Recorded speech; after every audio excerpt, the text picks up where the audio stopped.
So ముందుగా తీసుకోవాల్సిన point ఏంటంటే రేషన్ కార్డు కంపల్సరీ రుణమాఫీకి. సో మీరు ఇంకొక మాట మాట్లాడొచ్చు, వారం 10 రోజుల క్రితం చెప్పినప్పుడు రేషన్ కార్డు లేదు, లేకుండానే అందరికీ రుణమాఫీ వర్తింపజేస్తామని చెప్పారు. కాకపోతే ఈరోజు దాన్నే ప్రామాణికంగా చెప్పారు. ఆ పాయింట్స్ అన్నీ కూడా మీకు ఇవన్నీ చదవడం కంటే మీకు అవసరం ఉన్న ఎక్కడి నుంచి ఈ పాయింట్ ఇవన్నీ చూసిరు. రెండోది ఒకటి, ప్రైవేటు బ్యాంకులు అంటే ఏంది అంటున్నారు, అంటే ప్రభుత్వ గవర్నమెంట్ బ్యాంక్స్ కాకుండా ప్రైవేటు బ్యాంకులు అంటే ఏందని అంటున్నారు. ఈ మధ్యలో మండలాల్లో కూడా ప్రైవేట్ బ్యాంక్స్ అనేవి వచ్చాయి, హెచ్డిఎఫ్సి లాంటివి కూడా వచ్చాయి. దాంట్లో వెళ్ళి సపోజ్ మనకి ఈ ప్రభుత్వ బ్యాంకులలో తెచ్చుకుంటే ఎకరానికి 20 నుంచి 30 వేలు ఇస్తే అదే ప్రైవేట్ బ్యాంకులో 40 వేలు కూడా ఇచ్చారు. మరి ఇప్పుడు ముందు చెప్పలేదు కదా ముఖ్యమంత్రి, ఇప్పుడు ఇవ్వమంటే ఎలా అని మాట్లాడుతున్నారు. రెండోది గోల్డ్ లోన్ కూడా సంబంధించి, అంటే చాలామంది బంగారం తాకట్టు పెట్టేసి మీన్స్ వ్యవసాయ రుణాలు బంగారం పెట్టి వ్యవసాయ రుణాలు తెచ్చుకున్నారు కదా, అవి మాఫీ అవుతాయి అన్నారు. వాటికి కూడా క్లారిటీ లేదంటే అవి కూడా కావు. చాలామంది మరి ఎట్లా, మాకు రేషన్ కార్డ్స్ లేవు కదా, మొన్ననే ప్రజాపాలనకు సంబంధించిన దరఖాస్తులు నింపినాము, రేషన్ కార్డ్స్ రాకముందుకి ఇప్పుడు రేషన్ కార్డు ప్రామాణికంగా అంటే మేము ఒప్పుకోము అని చెప్తున్నారు. కాకపోతే మీకు మళ్ళీ ఆ పాయింట్స్ ఒకసారి చూపిస్తాను. ఈ జీవోలు ఇదంతా కూడా మీకు కొంచెం సోది బాగానే పెట్టిరు, అర్థం కాక గైడ్లైన్స్ కూడా జారీ చేయడం జరిగింది. మీరు చదువుకుంటే ఒక్కొక్కసారి మీ బుర్రకు కూడా తట్టదు. రెండోది, పంట రుణమాఫీ పథకము 2024 పరిధి వర్తింపు అనేది కూడా వీళ్ళకు క్లియర్గా ఇవ్వడం జరిగింది. సో ఏంటంటే తెలంగాణలో భూమి కలిగి ఉన్న ప్రతి రైతు కుటుంబానికి 2 లక్షల రుణమాఫీ, పంట రుణమాఫీ వర్తిస్తుందని చెప్తున్నారు. కానీ ఈ యొక్క మ్యాటర్ పెట్టడానికి ఈ లైన్లో చూస్తే ఎవరికైనా కూడా చాలా ఉపశమనం కలుగుతుంది, అబ్బా ప్రతి రైతుకు కూడా 2 లక్షల రుణమాఫీ అవుతుంది అనేసి. బట్ మిగతా పేజీలకు పోతే దీని అసలు భాగోతం బయటపడుతుంది. ఈ పథకము స్వల్పకాలిక పంట రుణాలకి వర్తిస్తుంది. ఇక్కడ చూడుకోండి, ఈ పాయింట్ చాలామందికి అర్థం కానట్లుంది. మళ్ళీ నేను ఒకసారి మీకు చెప్పే ప్రయత్నం చేస్తున్నా. ఇక్కడ 2వ పేజీలో ఒకసారి చూసుకోండి, ఎవరి దగ్గర మీకు ఈ జీవో కాపీ ఉంటే. తెలంగాణ రాష్ట్రంలో ఉన్న షెడ్యూల్డ్ వాణిజ్య బ్యాంకులు, ప్రాంతీయ గ్రామీణ బ్యాంకులు, జిల్లా సహకార కేంద్ర బ్యాంకులు అంటే ఉమ్మడి బ్యాంకులు అని పిలువబడతాయి వీటిని. మళ్ళీ నేను అగైన్ రిపీట్ చేస్తున్నాను, తెలంగాణ రాష్ట్రంలో ఉన్న షెడ్యూల్డ్ వాణిజ్య బ్యాంకులు, ప్రాంతీయ గ్రామీణ బ్యాంకులు, జిల్లా సహకార కేంద్ర బ్యాంకులు ఉమ్మడి బ్యాంకులని పిలువబడతాయి. వాటి బ్రాంచుల నుండి రైతులు తీసుకున్న పంట రుణాలకు ఈ పథకం వర్తిస్తుంది. ప్రైవేట్ బ్యాంక్స్ అంటే ఇంకా మీరు అక్కడ ఆ బ్యాంకులు కాకుండా మిగతా ప్రైవేట్ బ్యాంక్స్ సంబంధించి తెచ్చుకుంటారు కదా, అవి వీటికి వర్తించవు. మళ్ళీ డేట్కు సంబంధించిన విషయం కూడా చాలా క్లియర్గా నేను మెన్షన్ చేస్తున్నాను ఇక్కడ. ఎప్పటి నుంచి ఎప్పటి వరకు? 12/12/2018 లేదా ఆ తర్వాత అంటే డిసెంబర్ 2018 డిసెంబర్ నుంచి మంజూరైన లేక రెన్యువల్ అయిన రుణాలకు మరియు 9/12/2023 తేదీ నాటికి బకాయి ఉన్న పంట రుణాలకు ఈ పథకం వర్తిస్తుంది. ఎప్పటి వరకు? డిసెంబర్ 9 వరకు ఉన్న. సో ఓకే, అర్థమైంది కదా. ఆ తర్వాత మీరు తీసుకున్నవి ఏమన్నా ఉంటే మాత్రము అవి వర్తించవు. కానీ మరి మీరు ఇంకొక మాట అడగొచ్చు, వెళ్ళండి తెచ్చుకోమని చెప్పిండ్రు కదా, ఇప్పుడు ఇట్లా మాట మారిస్తే ఎట్లా అని మీరు అడగొచ్చు. ఇంకా ఎట్లా లేదు అట్లా లేదు, ఫైనల్గా వాళ్ళు చెప్పిందే తుది. ఇంకా 2వ పాయింట్, చాలామందికి ఇది చెప్పిన తర్వాత మీకు రేషన్ కార్డు క్లారిటీ చాలా క్లియర్గా ఇస్తా. ఈ పథకం కింద ప్రతి రైతు కుటుంబం 2 లక్షల రూపాయల వరకు పంట రుణమాఫీకి అర్హులు. దాని తర్వాత 9/12/2023 తేదీ నాటికి బకాయి ఉన్న అసలు వర్తింపయ్యే వడ్డీ మొత్తం పథకానికి అర్హత కలిగి ఉంటుంది. మళ్ళీ మేము 17లో తీసుకుంటున్న కమెంట్స్ చూసి నేను మళ్ళీ లైవ్కి వచ్చిన. 17, 16, 17, 14 వీటన్నిటికీ ఇది వర్తించదు. 2024లో తీసుకున్న వాటికి కూడా ఇది వర్తించదు. గోల్డ్ లోన్స్కి ఇది వర్తించదు. రేషన్ కార్డు లేని వాళ్ళకు కూడా వర్తించదు. ఆ తర్వాత మీకు వచ్చే డౌట్లు ఉంటే కామెంట్ రూపంలో తెలియజేయండి, వాటికి కూడా నేను చాలా క్లారిటీగా మీకు వివరించే ప్రయత్నం చేస్తాను. తర్వాత రైతు కుటుంబం, ఇది మెయిన్. ఇగో ఈ పాయింట్ చూసుకోండి. రైతు కుటుంబం నిర్ణయించడానికి, ఏ రైతు కుటుంబం అని నిర్ణయించడానికి పౌర సరఫరాల శాఖ వారు నిర్వహించే ఆహార భద్రత కార్డు, రేషన్ కార్డు. నేను గతంలో నా లైవ్లు మీరు చాలా చూడొచ్చు. సో నేను ఇది లేకుండా అవ్వదు అని చెప్పా. రేషన్ కార్డు, పీడిఎస్ డేటాబేస్ ప్రామాణికంగా ఉంటుంది. అట్టి కులంలో ఇంటి యజమాని, జీవిత భాగస్వామి, పిల్లలు మున్నగువారు ఉంటారు. ఇంకొకటి కూడా ఉంది, ఇంట్లో నలుగురు అంటే ఒకే కుటుంబంలో గనక ఇద్దరికి ఉండొచ్చు, ముగ్గురికి ఉండొచ్చు, నలుగురికి ఉండొచ్చు. ఎట్లుండొచ్చు? ఒక ఇంటి ఆయనకు ముగ్గురు కొడుకులు ఉంటే గనక ముగ్గురు కూడా వాళ్ళ పేరు మీద, ఎందుకంటే వాళ్ళు సంసారాలు విడిపోయి, ఎందుకంటే పెళ్ళిళ్ళు అవుతాయి, వేరు వేరు కాపురాలు ఉంటారు, వాళ్ళు కూడా వాళ్ళ వ్యవసాయ నిమిత్తము లోన్లు తెచ్చుకొని ఉంటారు. అయితే కుటుంబంలో ఒక్కరికి మాత్రమే రుణమాఫీ అయ్యే అవకాశం ఉంది. ఒక్కరికి. ముగ్గురు తెచ్చుకుంటాము, ముగ్గురికి అవుతుందా అని అంటే ఒక్కరికి అనేసి, అంటే ఇందులో కూడా వీళ్ళు కొన్ని క్లారిటీలు మిస్ చేశారు, తికమకగా పెట్టారు ఇందులో. కాకపోతే రేషన్ కార్డు ప్రామాణికంగా పెట్టారు. మరి ఒక ఇంట్లో ముగ్గురికి లోన్లు ఉండి ఆ ముగ్గురికి రేషన్ కార్డులు ఉంటే కన్సిడర్ చేస్తారా లేదా అనేది అయితే ఒక క్వశ్చన్ మార్క్ అని చెప్పొచ్చు. ఎందుకంటే వాళ్ళు ఇక్కడ దాన్ని అంత క్లియర్గా ఇవ్వలేదు. సో తర్వాత వ్యవసాయ శాఖ కమిషనర్ మరియు సంచాలకులు డిఓఏ పంట రుణమాఫీ 2024 పథకాన్ని అమలు చేసి అధికారిగా నిర్ణయించబడుతుందట. తర్వాత హైదరాబాద్లోని national informatics centre NIC. So ఈ పథకానికి ఐటీ భాగస్వామి. ఇది కూడా అవసరం లేదు, మనకు ఆఫీసుకు సంబంధించిన, దానికి సంబంధించిన అధికారులకు సంబంధించిన దానికంటే మనకు కావాల్సింది జనాలకు సంబంధించింది. ఎక్కడి నుంచి డేటా కలిగి ఉన్న ఎక్కడి నుంచి ఎక్కడుంది మళ్ళా.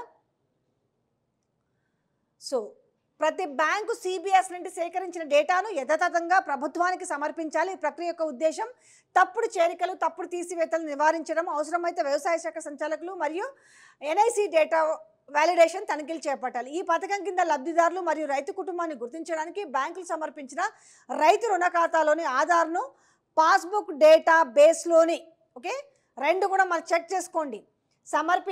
గుర్తించడానికి బ్యాంకులు సమర్పించిన రైతు రుణ ఖాతాలోని ఆధార్ను అండ్ పాస్బుక్లోని డేటాను, అంటే ఇక్కడ అర్థమైంది కంపల్సరిగా పాస్బుక్ కూడా కంపల్సరిగా ఉండాలి, పట్టాదార్ పాస్ పుస్తకం కూడా.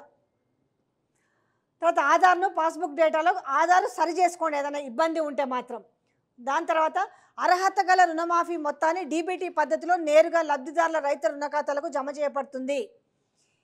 PSES విషయంలో రుణమాఫీ మొత్తానికి DCCB లేదా బ్యాంకు బ్రాంచ్లకు విడుదల చేయడం అవుతుంది. సో ప్రతి రైతు కుటుంబానికి ఇది మళ్ళీ రిపీట్ చేశారు చూడండి. 9/12/23 తేదీ నాటికి ఉన్న రుణ మొత్తం ఆధారంగా ప్రతి రైతు కుటుంబానికి సో జమ చేస్తాం. ప్రతి రైతు కుటుంబం అనుకుంటూనే దీంట్లో కండిషన్స్ పెడుతున్నారు. ప్రతి రైతు కుటుంబానికి నేను కొన్ని కామెంట్స్ కింద నేను క్లారిటీ కూడా మీకు ఇస్తాను. వాళ్ళు చాలా అడిగారు డౌట్స్. మాకు 2 లోన్స్ ఉన్నాయి, మా వైఫ్ పేరు మీద లోన్ ఉంది, నాకు లోన్ ఉంది, 2 అవుతాయా? ఎస్, ఇక్కడ మీరు పెట్టిన వాళ్ళకి నేను చెప్తున్నా. ఇందులో కూడా ఏం చెప్పారు, ఇద్దరి పేరు మీద లోన్లు ఉంటే ఫస్ట్ మీకు రేషన్ కార్డు ఉందా లేదనేది ఒక ప్రామాణికం. ఉంటే వీళ్ళు చెప్పిన విధానం ఏముందంటే, అయితే ఇంట్లో కుటుంబంలో ఒక్కరికి అవుతుంది, లేదంటే వాళ్ళు చెప్పిన పాయింట్ కూడా ఏం చెప్పారంటే ఫస్ట్ మహిళల పేరు మీద ఉన్నవి చేస్తామని చెప్పారు. అంటే మహిళల పేరు మీద చాలా తక్కువ లోన్లే ఉంటాయి. ఎక్కువగా వ్యవసాయ ఆధారిత లోన్లు మొత్తం కూడా పురుషుల పేరు మీదనే ఉంటాయి. సో ఇక్కడ కూడా మీరు ఒక లాజిక్ పాయింట్ మిస్ అవుతున్నట్టు, ఇక్కడ కూడా మీకు ఒక క్లిష్టతరమైన సమస్య మీ నెత్తిన దోషిరు. ముందు ఆడవాళ్ళ పేరు మీద ఉన్న లోన్లు చేస్తాము, తర్వాత డేటాబేస్ చూసుకొని దాని ప్రకారము దామాషా ప్రకారం అంటే ఒక లెక్కల ప్రకారం చూసుకొని అప్పుడు పురుషుని పేరు మీద చేస్తారంట. మీ దానికి క్లారిటీ వచ్చింది కదా. లోన్ క్లోజ్ చేసిన వారి పరిస్థితి, లోన్ క్లోజ్ చేసుకున్న వాళ్ళకి ఏముంటుంది, వాళ్ళకి ఏం రాదు, ఇంక అయిపోయింది. బ్యాంక్లో లోన్ ఉండాలి, అది కూడా వాళ్ళ గైడ్లైన్స్ ప్రకారం ఉంటేనే వస్తుంది. తర్వాత 2023 నవంబర్ రెన్యువల్ మాఫీ అవుతాయా? సో 2023 డిసెంబర్ వరకు ఉన్నాయి మాత్రము అవుతాయి. ఆ గైడ్లైన్స్ ప్రకారం ఉన్నాయని మళ్ళీ చెప్తున్నా, తప్పనిసరి రెన్యువల్ చేసుకోవాలా. సో ఒకసారి మీకు ఇంకేమైనా అంటే వాళ్ళ క్లారిటీస్ ఇవ్వలేదు, మేము ఇప్పుడు వాళ్ళు చేసిన గైడ్లైన్స్ ప్రకారం ఇంకేదైనా ఉంటే దాంట్లో ఏం లొసుకులు పెడతారో జనాలకు కూడా అర్థమయ్యి అర్థం కానట్టుగా ఉన్నాయి ఆ జీవో లేని అంశాలు కూడా చాలా వరకు చూడండి. మీరు ఒకవేళ లాస్ట్ ఇయర్ కేసీఆర్ ప్రభుత్వంలో రుణమాఫీ అయింది, రుణమాఫీ అయి కొంతమంది రెన్యువల్ చేసుకోరు, కొంతమంది రెన్యువల్ చేసుకోరు, కాబట్టి అది లేదు. కానీ 2023 అంటే 18 నుంచి 23 వరకు ఉన్నవైతే చేస్తామని చెప్తున్నారు. భార్య చనిపోతుంది, భర్త మీద జాగా ఉంటుంది, ఇవన్నీ కాదండి, వాళ్ళ లెక్కల ప్రకారము. సో రేషన్ కార్డు ఉండాలి. మీరు కనుక ప్రభుత్వ ఉద్యోగులు కానీ, ఐటీ ఎంప్లాయీస్ కానీ, ట్యాక్స్ పేయర్స్ కానీ అయి ఉండకూడదు. సో దీని ప్రకారం అయితే మీరు అర్హులు అవుతారు. ఈ 2 లక్షల రుణమాఫీ రాకుంటే మీరు ప్రభుత్వాన్ని నిలదీస్తారు. రాకుంటే ఏం చేస్తాం? వచ్చిందాకా పోరాడాలి. వాళ్ళు చెప్పిన మీరు చేస్తామని చెప్పారు. ఆ రోజు కండిషన్ సప్లై అని ఒక్క మాట కూడా చెప్పలేదు. ప్రతి ఒక్కరికి కూడా రుణమాఫీ వస్తుందని చెప్పారు, కానీ ఎక్కడ కూడా కండిషన్ సప్లై అని చెప్పలేదు. 2017లో లోన్ తీసుకుంటే మాఫీ కావా అంటే కావు. వాళ్ళు క్లియర్గా డేట్లు, సంవత్సరాలు మెన్షన్ చేసి ఉన్నారు అక్కడ. రేషన్ కార్డు లేని వారు రైతులు కాదా?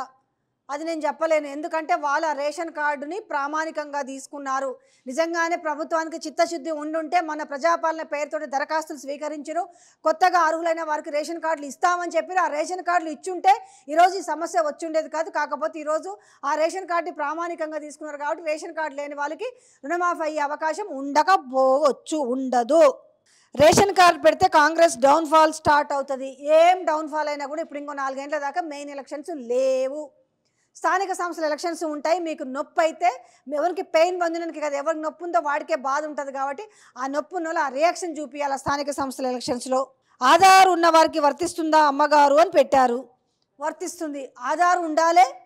ఓకే, ఆధార్ ఉండాలి. At a time ration card ఉండాలి. ఆధార్ అందరి దగ్గర ఉంటుంది, రేషన్ కార్డు ఇంపార్టెంట్ కదా. 2019లో లోన్ తీసుకొని మధ్యలో క్లోజ్ చేసిన వారికి కూడా రుణమాఫీ వర్తిస్తుందా? రాదు. లోన్ క్లోజ్ చేసినకున్న వాళ్ళకి రుణమాఫీ రాదు. రేషన్ కార్డు లేని వారి పరిస్థితి ఏంది అన్నారు. దాన్ని ప్రభుత్వాన్ని ప్రశ్నించండి. కాంగ్రెస్ పార్టీ అంటేనే మోసం, దీన్ని రేవంత్ రెడ్డి ఫాలో అవుతున్నాడు. లిమిట్ 5 ఎకరాల 10 ఎకరాల స్పష్టత లేదు. ఇంకొకటి గుర్తుపెట్టుకోండి, లిమిట్ అంటే అసలు రేషన్ కార్డు ఎన్ని ఎకరాల వాళ్ళకి వస్తుంది చాలామందికి అవగాహన ఉంటుంది. గ్రామాలలో ఉన్న వాళ్ళకి, ప్రతి రైతుకి, మామూలు జనానికి కూడా 5 ఎకరాల లోపు ఉన్న వాళ్ళకే రేషన్ కార్డు ఉంటుంది. సో ఇప్పుడు ఆ రేషన్ కార్డు ఆధారంగా తీసుకున్నారు.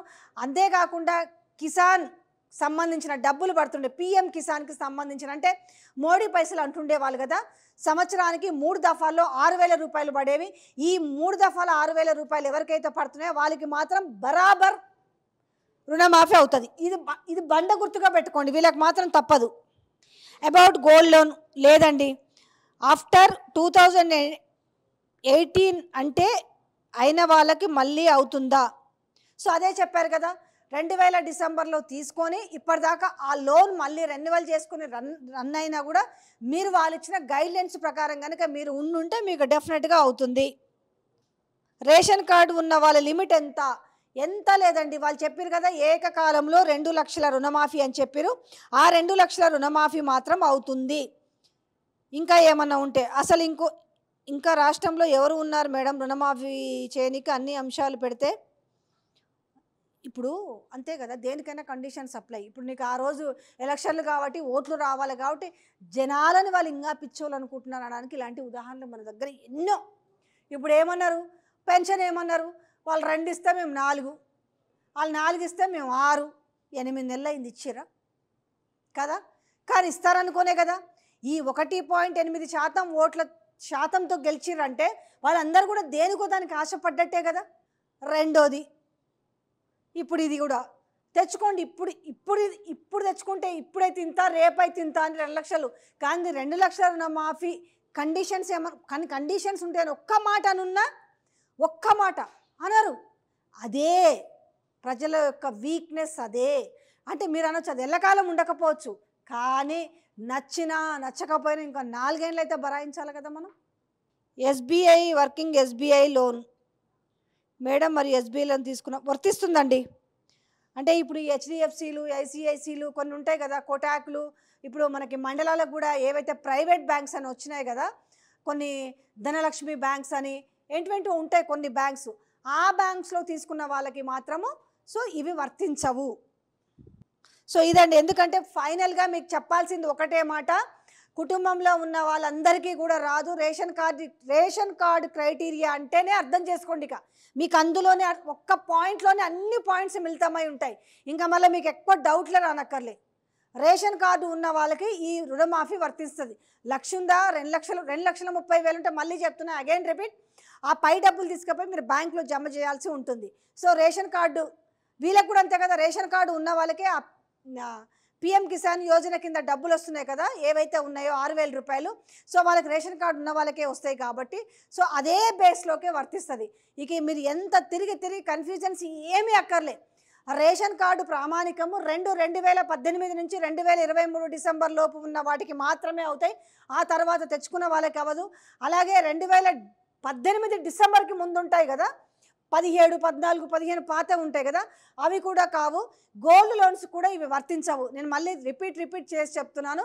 రేషన్ కార్డు ప్రామాణికము సంవత్సరాన్ని ప్రామాణికంగా తీసుకోండి. ముందు మహిళల పేరు మీద ఉన్న లోన్లు అవుతాయి. దాని తర్వాత దామాషా ప్రకారం, అంటే దామాషా అంటే ఆ లెక్కల ప్రకారం తీసుకొని అప్పుడు పురుషుల పేరు మీద ఉన్న లోన్లు అవుతాయి. సో ఇది క్లారిటీ వచ్చింది అనుకుంటాను. మీరు కామెంట్స్ రూపంలో కనుక చేస్తే రేపు నేను మీ డౌట్లన్నిటికీ నేను లైవ్లో మీ ఒపీనియన్స్ తీసుకుంటాను. మీ డౌట్లు ఏమన్నా ఉంటే రేపు లైవ్లో మీరు నన్ను ఆ డౌట్స్ని అడగొచ్చు, నేను క్లారిఫై చేస్తాను. Thank you.